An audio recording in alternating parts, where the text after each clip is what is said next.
Right, okay, so continuing on, just next job really is just to check all the rods in terms of the studs. So these are obviously the original studs that were in the rods, and I've got no desire to change them unless there's a problem with them. So what I'm looking at really just first of all is to check that the nuts just turn easily all the way down. This one here has a problem, so I've got 3 different nuts here just to make sure it's not a nut issue, but that one there locks, so that starts galling there. There's obviously some damage to the thread, and you can actually see some damage around the top where it's probably been knocked at some point. I'm just going to try a couple of different nuts on it, but I think the same, yeah, that one's catching even sooner. So what I'm doing is swapping out any of these studs that are bad. So I've done a couple already. I'm lucky that I've got another 8 conrods that I got with the engine.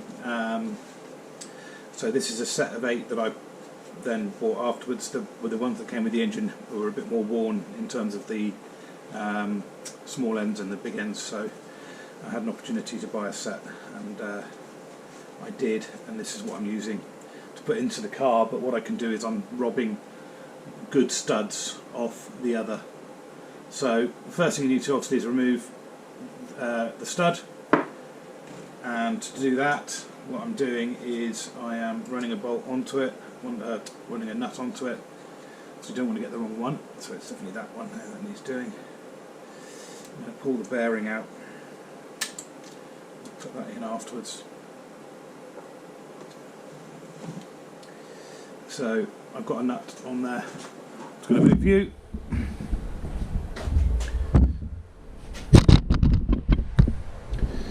So I've got a vise here with a copper jaw protectors. So all I'm doing is gripping the shaft of the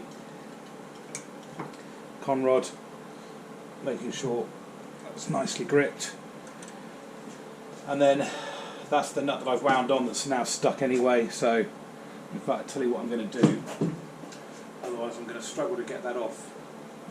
Just maybe loosen that off a couple of turns, because I'm not really that bothered if I damage the stud.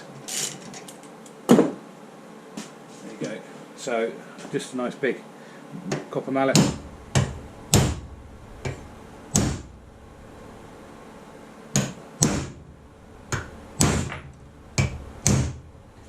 A couple of taps, out it comes.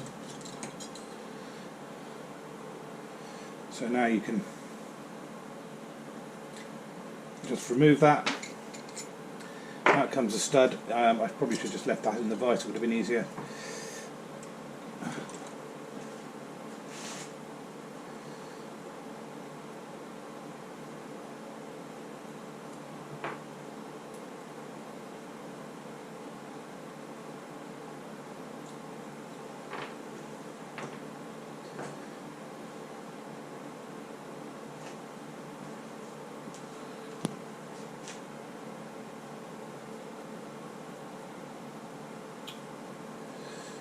I don't want to put one in that's worse than the one that was in there, so I'm just going to see if I've got some more.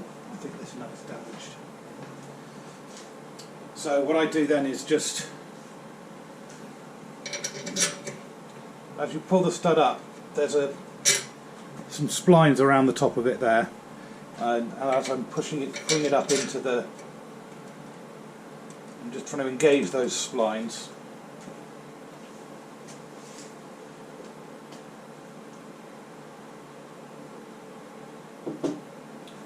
And then just temporarily drop the cap on.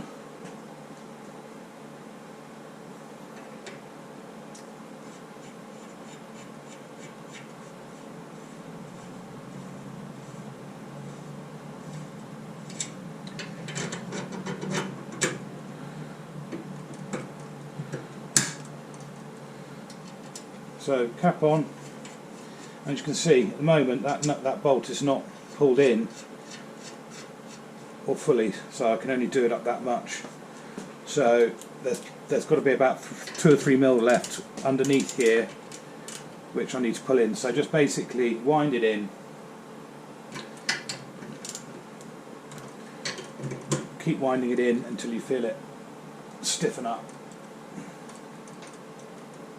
Give it a little quarter turn. That's fine. That's fine.